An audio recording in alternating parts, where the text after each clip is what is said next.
नाज़रीन, कतर पर हमले के बाद इजराइल के खिलाफ ऐलाने जंग कर दिया गया है। सिर्फ यही नहीं नाज़रीन, पाकिस्तान के हथियार मशरिक़ वस्ता पहुंच गए और नाज़रीन उसके बाद अब नेपाल के अंदर जो नया वज़ीर आज़म जेन ज़ी की ख्वाहिश पर बनने के लिए एक कैंपेन रन की जारी है। जो नया वज़ीर आज़म बनेगा वो रॉ का एजेंट होगा। नाज़रीन, ये बात हम क्यों कर रहे हैं उससे मुतालिक आपको आगाह करेंगे। पसे पर्दा हक़ाइक़ मंज़र आम पर आ चुके हैं और नाज़रीन सिर्फ यही नहीं बल्कि नाज़रीन चीन ने एक नया JL-1 नामी बैलिस्टिक मिसाइल तैयार किया है जिसकी रेंज 8000 किलोमीटर बताई जा रही है। अगर रूस ने उनको अपनी फिजाई हुदूद इस्तेमाल करने की इजाजत दी तो नाज़रीन चीन बराह रास्त अमरीका पर हमला भी कर सकता है। नाज़रीन, सऊदिया और उर्दन ने गद्दारी की है। ये जो हमला हुआ one of the safest countries Qatar पर, किसकी जानिब से? इजराइल की जानिब से। नाज़रीन, उसकी मुकम्मल तफसील भी सामने आ चुकी है और दो ममालिक की गद्दारी का भी पता चल चुका है। उससे मुतालिक भी हम आपको आगाह करेंगे। आप सब पर सलामती हो, मुझे जवाद यूसुफ कहते हैं। नाज़रीन, सबसे पहले बात करते हैं जो इजराइल ने कतर पर हमला किया उसके अंदर वो हमला नाकाम रहा है। मरकजी क़यादत चूंकि फ़लस्तीनी मज़ाहिमती तंजीम हमास की महफूज रही है और उनकी जानिब से यह स्टेटमेंट दी गई है। पहले तो मुतज़ाद बयानात सामने आ रहे थे और ये कहा जा रहा था कि जो हमास के अहम रहनुमा है उनको मार दिया गया है, शहीद कर दिया गया है। और नाज़रीन, अब उसके बाद जो डिटेल्स आई हैं, ऑफिशियल कंफर्मेशन जो आई है उसके अंदर नाज़रीन खलीलुल हैया के बेटे समेत 6 अफराद को शहीद किया गया। नाज़रीन, और उस वक्त जब जंग बंदी के ऊपर फोकस किया जा रहा था, उस वक्त जब जंग बंदी के ऊपर बात की जा रही थी, किन उन्हीं रहनुमाओं की जानिब से उसी गैदरिंग में फ़लस्तीनी मज़ाहिमती ग्रुप हमास के दीगर अराकीन की जानिब से नाज़रीन तो उस पर बमबारी की गई। अब नाज़रीन, सवाल यहां पर यह बनता है कि क्या कतर दोबारा से जवाब देगा या फिर नहीं। नाज़रीन, कतर के ऊपर इस वक्त बड़ी रिस्पॉन्सिबिलिटी है। कतर की जानिब से जो स्टेटमेंट्स जारी की गई वो हम आपको बताएंगे, लेकिन सोशल मीडिया पर यह सवाल ज्यादा देखने को मिल रहा है कि क्या पाकिस्तान की तरह तगड़ा जवाब दिया जाएगा या फिर नहीं। भारत ने जारहियत की थी, उनको मुंह तोड़ जवाब मिला। क्या कतर इस जारहियत का बदला लेगा या फिर नहीं लेगा? नाज़रीन, उस पर बात करते हैं, लेकिन सबसे पहले आपको बताते हैं उनके वजारत दाखिला की जानिब से स्टेटमेंट आई और उनके वजारत दाखिला के साथ साथ वजारत खारजा की जानिब से भी स्टेटमेंट आई। वजारत खारजा क्या कहते हैं? वजारत खारजा ये कहते थे कि एक इंतहाई बुज़दिलाना कार्रवाई है, आलमी कवानीन और उसूलों की खिलाफ वर्जी है और सिर्फ यही नहीं, हम इस तरह की किसी भी कार्रवाई को बर्दाश्त नहीं करेंगे। नाज़रीन, पाकिस्तान के वजीर आज़म शहबाज शरीफ फौरी तौर पर फोन कॉल करते हैं और ये कतर को पैगाम देते हैं कि पाकिस्तान कतर के साथ एक चट्टान की तरह खड़ा है। सऊदी के वली अहद शाह मोहम्मद बिन सलमान वो राब्ता करते हैं और वो कहते हैं कि हम भी आपके साथ खड़े हैं, हम इजरायली जारहियत के खिलाफ हैं और उन्होंने जो इक़दाम किया है उसकी पुरजोर मज़म्मत करते हैं। लेकिन नाज़रीन, that's not what you are thinking कि इस तरीके से हुआ है। पसे पर्दा जो बात हम आपको बताने वाले हैं वो आपके होश उड़ा कर रख देगी। नाज़रीन, कतर तक ट्रैवल करने के लिए उन इजरायली तैयारों ने, कितने इजरायली तैयार थे? 15 इजरायली तैयार इसमें शरीक थे और उन 15 इजरायली तैयारों ने इसमें शिरकत की। और नाज़रीन, जो एयर स्पेस इस्तेमाल की गई, सऊदी अरब की एयर स्पेस इस्तेमाल की गई और उर्दन की एयर स्पेस भी इस्तेमाल होने की रिपोर्ट सामने आ रही है। और नाज़रीन, वहाँ पर जो अमेरिका की बेसिस मौजूद हैं उन्हीं से तैयारों की रीफ्यूलिंग हुई और तैयारों की रीफ्यूलिंग के बाद नाज़रीन उन्होंने वो टारगेट किया उस रेजिडेंशियल बिल्डिंग को। उसके बाद नाज़रीन वो वापस जो है अपने जो है बेसिस पर पहुंचे। और नाज़रीन, अब इस सब के दौरान आप डबल फेस देखें कि सऊदी अरब के वली अहद शाह मोहम्मद बिन सलमान वो क्या बात कर रहे हैं। ही इज सेइंग कि हम आपके साथ खड़े हैं, हम मजम्मत करते हैं, हम इजरायली जारहियत की मजम्मत करते हैं। लेकिन डिस्पाइट ऑफ दैट जो एयर स्पेस फराहम की गई थी, जिन अमेरिकन बेसिस से उन तैयारों की रीफ्यूलिंग हुई थी, वो कहां पर मौजूद थे? So that's a huge question कि गद्दार कौन है। यह आपने डिसाइड करना है नाज़रीन कि उर्दन ने जो किया और इसके साथ साथ सऊदिया ने जो किया, क्या वो गद्दारी थी या फिर नहीं थी। क्योंकि नाज़रीन, उर्दन तो पहले भी इसी तरीके के काफ़ी इक़दामात कर चुका है जिससे पूरी उम्मत मुस्लिमा परेशान हो जाती है कि आखिर ये किसकी तरफ है, ये हमारी तरफ है या फिर इसराइल की तरफ है। क्योंकि नाज़रीन, उर्दन की एयर स्पेस को जब इस्तेमाल किया गया था और जब ईरान से इसराइल पर हमले किए जा रहे थे तो उर्दन ने उन मिसाइल्स को, उन रॉकेट्स को इंटरसेप्ट किया था जो कि इजराइल पर अटैक के लिए इस्तेमाल किए गए थे। जो ईरान से दागे गए थे रॉकेट्स, मिसाइल्स, उनको इंटरसेप्ट उर्दन ने किया था, जॉर्डन ने। तसव्वुर करें नाज़रीन जरा, ये उर्दन ने उस वक्त किया था और अब फिर से उनकी एयर स्पेस को इस्तेमाल किया गया है नाज़रीन इस कतर के अंदर हमले में। तो नाज़रीन, ये अब समझ से बालातर है कि actually what they want to do. नाज़रीन, फिर मुतज़ाद कुछ खबरें मजीद भी आ रही हैं। नाज़रीन, खबरें ये आ रही हैं कि अमेरिका भी इसमें मुलव्विस था और अमेरिका ने कतर को इन्फॉर्म कर दिया था कि हम पहले हमला करने वाले हैं। अब कतर पहले तो इस बात को नहीं माना, लेकिन कतर के वजीर आजम ने फिर बाद में इस बात को माना कि हां, हमें हमला होने के 10 मिनट बाद अमेरिका की जानिब से आगाह किया था। नाज़रीन, अब जो स्टेटमेंट्स हैं, दो खतरनाक स्टेटमेंट्स सामने आई हैं। एक तो नाज़रीन इजराइल के सफीर जो है अमेरिका में, उनकी जानिब से बयान जारी किया गया है एंड व्हाट ही सेज, अगर कोई टारगेट मिस हुआ है, क्योंकि ये जो उन्होंने निशाना बनाया था, ये जो उन्होंने हमला किया था, ये एक्चुअली नाकाम हो गया। इसके अंदर मरकजी क़यादत तो शहीद नहीं हुई, उनको तो ये नहीं मार सके। नाज़रीन, अब वो कह रहे हैं कि अगर हमसे कोई टारगेट मिस हुआ तो हम दोबारा हमला करेंगे, मतलब कतर पर दोबारा हमला हो सकता है।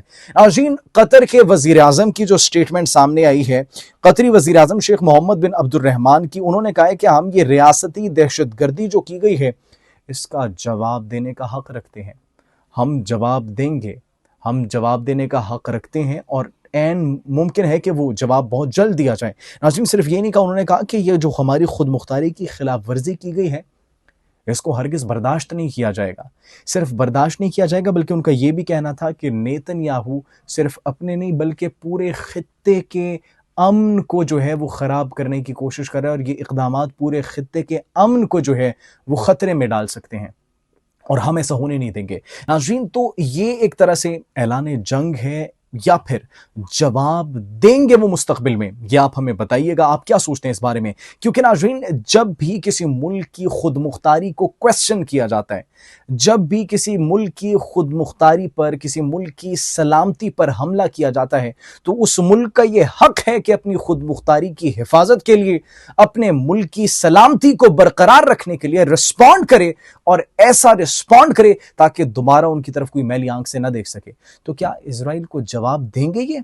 इनमें इतनी गैरत है या फिर नहीं? नाज़रीन, ये वक्त बताएगा। नाज़रीन, पाकिस्तान की जानिब से बड़ा एक अहम इक़दाम हुआ था कि मशरिक़ वस्ता में इराक़ के chief of army staff, Stratcom bureau के मुताबिक ईरान के चीफ ऑफ आर्मी स्टाफ ने पाकिस्तानी इलेक्ट्रॉनिक वॉरफेयर को टेस्ट किया था, और नाज़रीन उस इलेक्ट्रॉनिक वॉरफेयर की कामयाब टेस्टिंग हुई थी, और उसके अंदर नाज़रीन कमेंट सिस्टम को भी टेस्ट किया गया था। अब मशरिक़ वस्ता में, इराक़ में, मशरिक़ वस्ता में नाज़रीन पाकिस्तान का इलेक्ट्रॉनिक वॉरफेयर पहुंच चुका है, जिसका मतलब यह है कि कोई सरप्राइज प्लानिंग की जा रही है और मुस्तकबिल में मजीद डेवलपमेंट्स भी है। नाज़रीन, सिर्फ यही नहीं बल्कि नेपाल के अंदर जो सिचुएशन है उससे मुतालिक भी आपको आगाह करते हैं। उससे पहले नाज़रीन, चीन के उस गेम चेंजर मिसाइल का हम आपको बताते हैं जो कि उन्होंने बना लिया। नाज़रीन, फिजाई हथियार उन्होंने एक तैयार किया है, JL-1 नामी एयर लॉन्च बैलिस्टिक मिसाइल, जिसकी नाज़रीन 8000 किलोमीटर रेंज बताई जा रही है। और नाज़रीन, सिर्फ ये मकामी कन्वेंशनल वॉरहेड नहीं लेकर जाएगा, बल्कि न्यूक्लियर वॉरहेड ले जाने की भी नाज़रीन सलाहियत रखता है।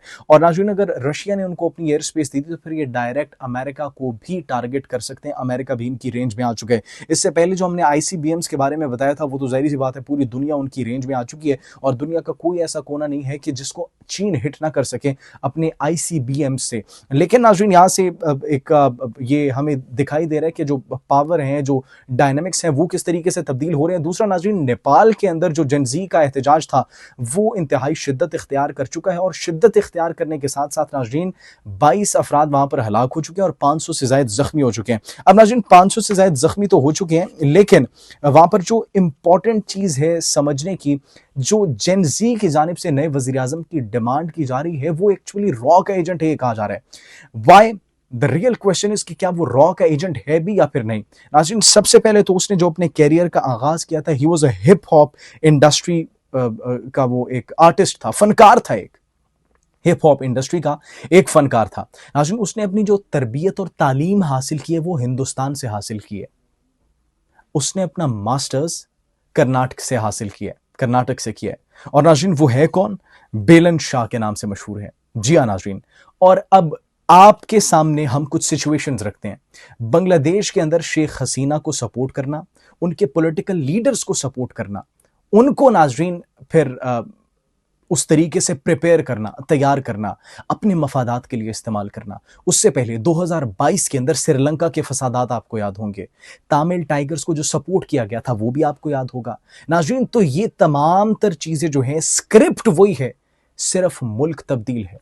और ये भी कहा जा रहा है कि जो नेपाल के चीफ ऑफ आर्मी स्टाफ हैं वो रॉ का एजेंट है, उसने ये तमाम तर प्लानिंग की थी और उसकी मौजूदगी में और उसकी प्लानिंग की वजह से और उसकी वजह से ये तमाम तर हैपनिंग्स जो हो रही हैं, ये इसके पीछे उसका हाथ है और वो भारत के साथ बड़ी कार्रवाइयों में मुलविस है और वो भारत का एक आलाकार है बहुत बड़ा।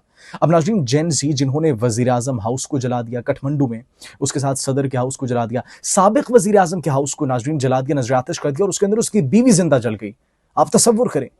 ये सिचुएशन वहां पर उस वक्त हो चुकी है और जेन ज़ी इतना एहतजाज कर चुकी है, सोशल मीडिया वेबसाइट्स और ऐप्स पर जो पाबंदी लगाई गई है हुकूमत की जानिब से, फौज को तलब कर लिया गया है। नाज़रीन, फौज को तलब करने के साथ साथ केथरवा जो एयरपोर्ट है, वहां पर भैरवा भैरवा एयरपोर्ट, उसको नाज़रीन नजर आतिश कर दिया गया, जला दिया गया वहां पर।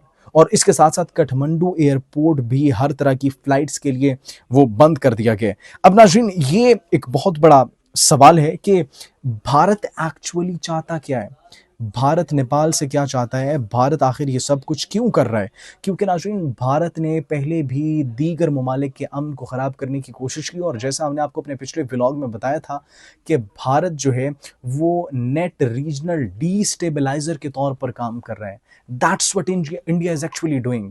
पाकिस्तान खित्ते में अमन और इस्तेहकाम के लिए काम कर रहे हैं, सरगर्म अमल है, जबकि भारत टोटली उसके ऑपोजिट इक़दामात कर रहे हैं। तो नाज़रीन, भारत के ऊपर ये एक बहुत बड़ा सवालिया निशान है क्योंकि उनसे, भारत से सिर्फ उनके अपने मुल्क को खतरा नहीं है बल्कि भारत से पूरे खित्ते को इस वक्त खतरा है। भारत से नाज़रीन, उन्होंने अपने पंजाब को डबो दिया, पाकिस्तान को डबोने के चक्कर में उन्होंने अपनी सिख आबादी को डबो दिया क्योंकि सिख की मेजॉरिटी पंजाब में मौजूद है। नाज़रीन, लाखों एकड़ ज़री ज़मीन तबाह हो गई, अरबों का नुकसान हो गया उनको, उनके मवेशी तबाह हो गए, मवेशी हलाक हो गए और उनको पूछने वाला क्यों नहीं है? क्यों?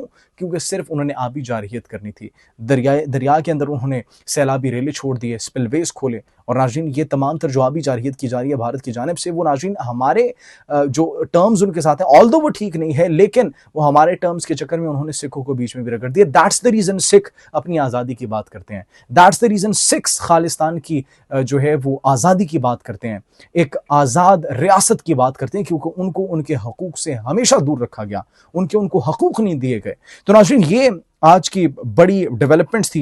इजराइल जो है वो नाकाम हो चुका था अपने हमले में, दोबारा कतर पर हमला करने का उन्होंने ऐलान भी किया है। अमेरिका में तैनात इजरायली सफ़ीर ने ये धमकी दी है और नेपाल के अंदर भी सिचुएशन हमें काफ़ी क्रिटिकल दिखाई दे रही है, जिसकी हमें जो लिंक्स हैं वो भारत से जुड़ते हुए दिखाई दे रहे हैं। आप इस बारे में नाज़रीन क्या सोचते हैं? कमेंट सेक्शन में अपनी कीमती राय से ज़रूर आगाह कीजिएगा। अपना बहुत ख्याल रखिए। अल्लाह निगहबान।